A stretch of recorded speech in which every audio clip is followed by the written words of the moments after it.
What is going on, guys? Death Walks Alone here, and today I want to talk about everything Dead or Alive 6 did better or worse with tutorial. I know that it's a small part of the game, but for new players, it is a godsend.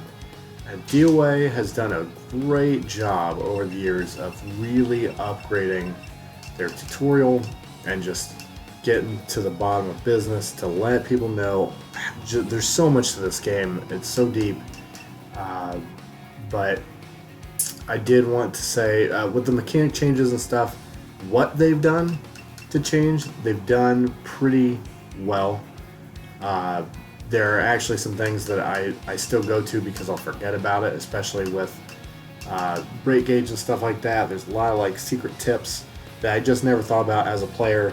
And then as I explored more about the mechanics, it's very informative, and you just don't realize how much there is to it. But going through it, it goes through all the basic stuff. You know, there's a ton of things. Some things are really simple concepts, but I mean, they really break it down. I do want to say that one of the things that I really enjoy that they have done is how organic they try to make doing implementing a concept in a match. They try to get it in the middle of the match. The issue is that there are a lot of times that the AI does not always follow what they're supposed to be doing, and it to the point where you just lose and there's nothing you can do no matter what, and you just have to retry it. I can't recall.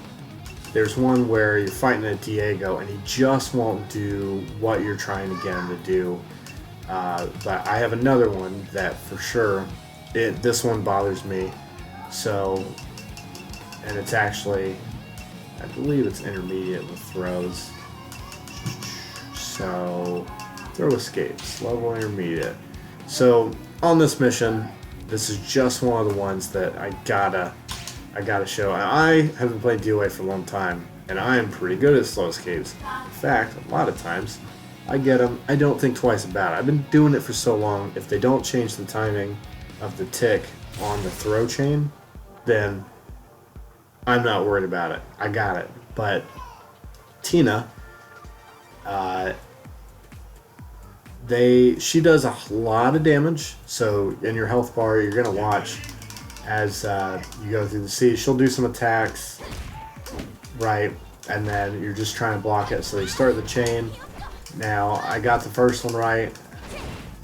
Well, sometimes, even though I get it, or I think I get it, it's so clean. And look how much damage that's done.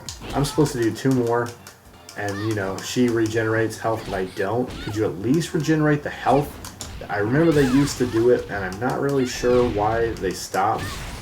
So, you know, I just gonna lose. I don't have enough health if I make one mistake and I gotta start again.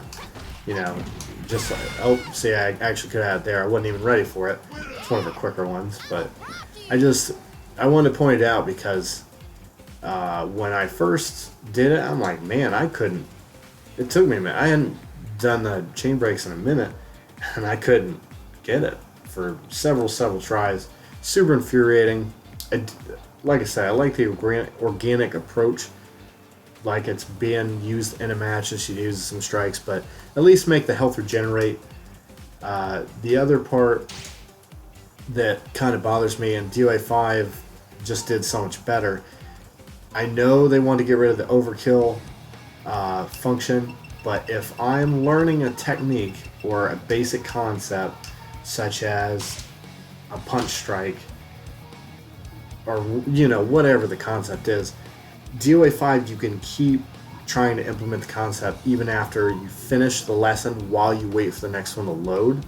This does not allow you to do that. It's super stiff in this format, so you're so organic on the other side with the matches, and then on the other side, as soon as you do it, that's it. I can't press any buttons. It's awful. So there's no flow. It just feels wrong. I don't like it at all. I don't think new players like it. I don't think it's conducive for new players.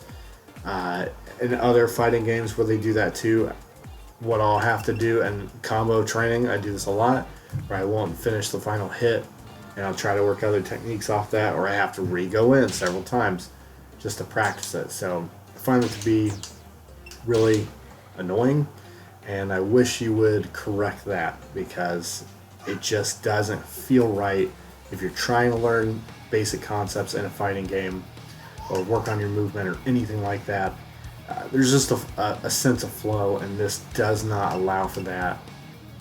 So it's funny that it goes to both instances. They have plenty of information about everything, so that's fine.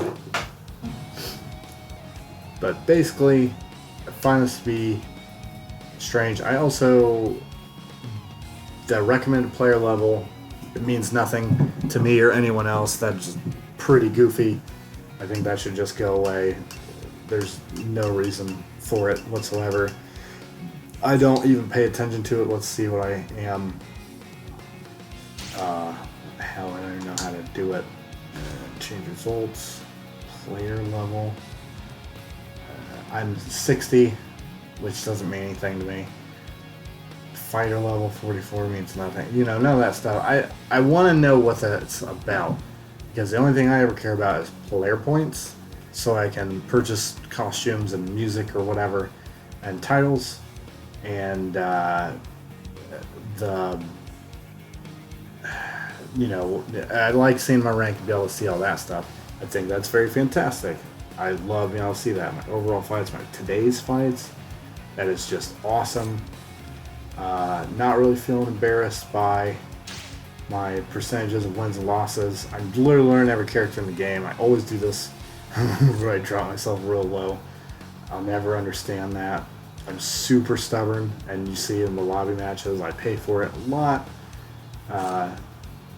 Maybe I'm just trash, not really worried about that, but I do find that very entertaining.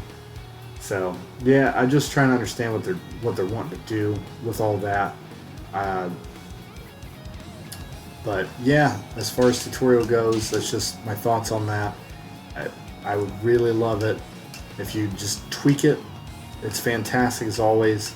I was gave major props for showcasing Stagger Escape in DOA 5, because it's just a high level strat that was never really talked about unless you were on forums or had other players teach it to you. So for them to kind of, it's Stagger Escape's not in this game, which I'm really sad about, but we'll get into that in another video. I just really wanted to compliment that. I really like what they've done. I like the anti-strats of some characters that they had put in 5 on last round. Thought that was a really cool idea. Maybe you could do something similar, just because I know there are a lot of characters in the game, but there are many difficult characters to deal with, such as Brad Wong or Helena, who I use both of. So I find that ironic. Newer players could use that assistance, even if it's just a couple of simple things. But yeah, what do you guys think about tutorial and the state of all of it?